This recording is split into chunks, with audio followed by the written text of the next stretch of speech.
Hi and welcome to The Winning Factor. I'm Alan Aitken, and on this show each week we take a look at some upcoming races in Hong Kong and try to look at an element of the race that we might look back on later as having been a path to finding the winner. Well, Sunday racing at Sha Tin this week, and the first race we're going to look at is race 8. The winning factor here, up in class, off a win. Now I think one of the major players here is going to be Lakeshore Eagle. And he has similar form lines around horses like Mr. Alden and Super Elegance, who also look chances, while down the bottom of the weights, Joe Moreira stays aboard Ricky Yu trained Cheerful Leader as he rises into Class 3. Now, a number of these horses ran in the same Class 3 race, a similar event over 1,600 metres recently.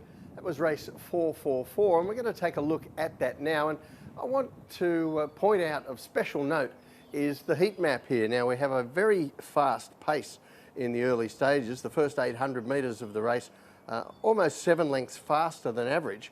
And who's that out in front? Well, that's apprentice Alfie Chan on Earth Trilogy, who folds up in the straight and finishes back in the field, but he'll be important on Sunday, while the finishers swoop home with the winner and Super Elegance both coming from near the tail of the field. Now, a week earlier than that, in race 419, we see Cheerful Leader winning in Class 4. And once again, take note at the heat map at the bottom of the screen. A little better than average pace in the early stages of this. Not quite as brutal as the one we just saw, but certainly a solid pace. And Cheerful Leader was up on that speed, up handy to the leaders, and he kicks away in the straight and goes on to win with some authority over a horse who won his next start, Everlaugh. Now, crucial to the race here is the map. And as I pointed out earlier, we saw Earth Trilogy leading at a very strong pace in the race won by Mr. Alden. And Earth Trilogy is here once again on Sunday. Now, I'm hoping that his apprentice rider, Alfie Chan, learned a little bit from that suicidal ride on the horse last time. He doesn't have much opposition here for the front, and I'm thinking that perhaps he won't go quite as fast this time and will try to control the pace. That will allow Cheerful Leader to sit on his back and not have to do as much as he did early in the Class 4 last start. Meanwhile, the other chances, most of them don't have an awful lot of early pace, and even those that do will be conceding a start to Cheerful Leader. So the tip in race 8, Cheerful Leader. His winning factor, up in class, off a win. Now, regulars will know that I really like this angle in Hong Kong racing. Horses rising in grade have a terrific winning strike rate, and those coming off a win in the lower grade have an even better strike rate. So Cheerful Leader appeals along those lines, and it looks to map out beautifully for him. The second race we're going to take a look at on Sunday is race 9, and the winning factor here, the tempo. Now, this is one of the more interesting races of the day, a Class 2 race that we nicknamed the Collection Stakes. I'll tell you more about that in a moment.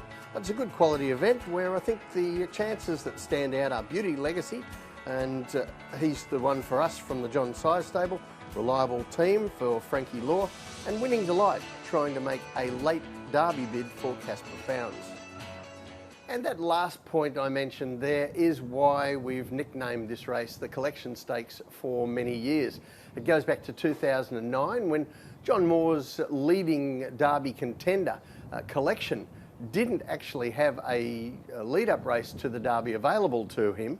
And John Moore pleaded with the Jockey Club to tweak the conditions of this particular Class 2 race. They did so.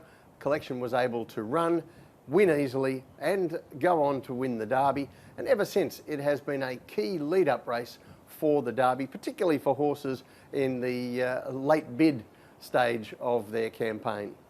In many cases, this is a race where it's the final pitch for horses to make the Derby field, and I think that's where we see Winning Delight on Sunday. But it's also been a race to set horses up well going towards the Derby to run well in that contest. Like Collection, Akeed Mafeed went on to win the big one. Last year we saw Waikuku win this race, and he was an unlucky second in the Derby.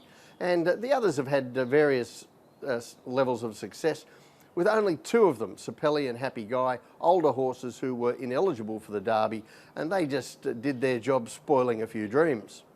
What also stands out from that graphic, I'm sure everyone noticed, how often this race is won by John Moore or John Size.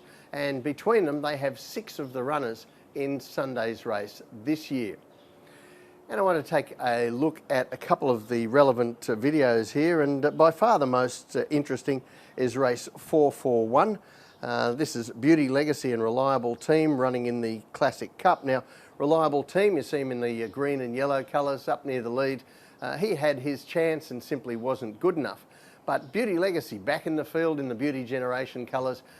He did himself no favours. He fought Joe Moreira a lot of the way, and then that was ruining his chances even before the straight, where he had a lot of traffic problems over on the inside. So we really didn't get to see the best of him.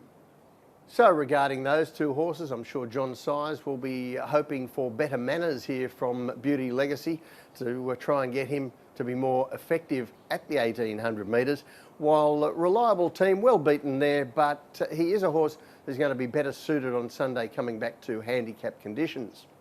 Now, I also want to show you race 450, and this is the latest run from Winning Delight. This was his first time going beyond a mile, up to a staying distance at Happy Valley, 2200 metres, and he got a great ground-saving ride from Matthew Chadwick here. He's in red colours on the inside, but you'll see in the straight he's held up. Then when he gets to the front, he comes away and wins with something in hand. So he's certainly value for better than this Class 3 win. So those horses all heading towards the Derby, or hoping to head towards the Derby. But I think there's also a John Size spoiler in the race. And we're going to look at him on the map, because he's the one for us, has been racing consistently this season. He's very fit. He's an older horse, so he's not Derby eligible.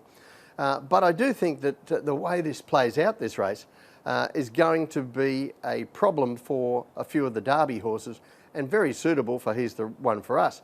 I think he could get across and get the lead by himself. It's his first attempt at 1800 metres, but it may not be a real stamina contest.